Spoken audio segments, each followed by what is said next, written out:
Teoria cinètica de la matèria, també anomenada teoria cinètico-molecular. Es resumeix en 3 principis.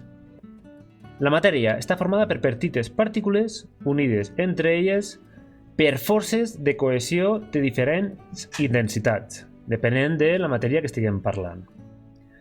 Les partícules de la matèria estan en moviment constant. Com podem veure en aquesta fotografia, el sòlid les partícules estan vibrant. Tot i que en la vida quotidiana nosaltres no estem notant que les partícules estan vibrant, que la matèria està vibrant, sí que ho fa a nivell microscòpic. Aquesta vibració s'atura a una temperatura de 273 graus centígrads, menys 273 graus centígrads.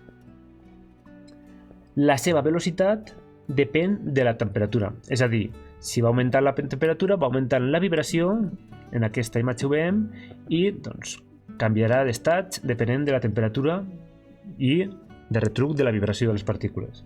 Les partícules xoquen elàsticament entre elles de manera que l'energia total es conserva. Encara que la teoria cinètica explica tots els estats de la matèria, va sorgir per explicar el comportament dels gasos. Aquí tenim, per exemple, un gas tancat en un recipient.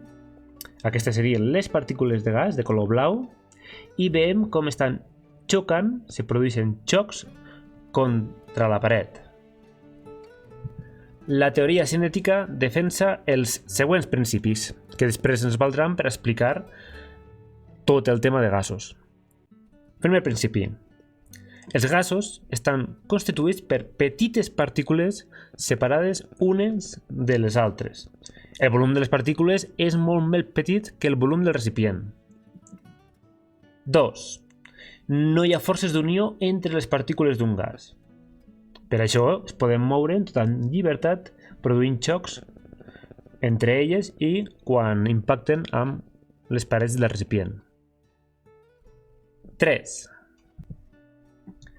Les partícules del gas es mouen en línia recta. Només canvien de direcció quan xoquen amb una altra partícula o amb les parets. Després del xoc, les partícules es mouen en una altra direcció, però amb la mateixa rapidesa. 4.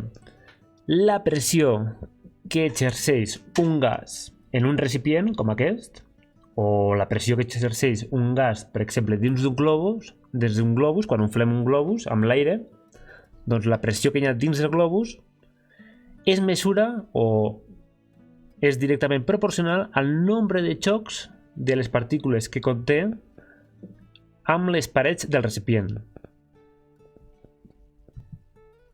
5. La temperatura absoluta del gas és proporcional a la velocitat de les partícules que la formen. És a dir, com més ràpid, com més velocitat tinguen les partícules, més gran serà la temperatura. Un gas que acompleix els principis de la teoria cinètica se diu que és un gas ideal.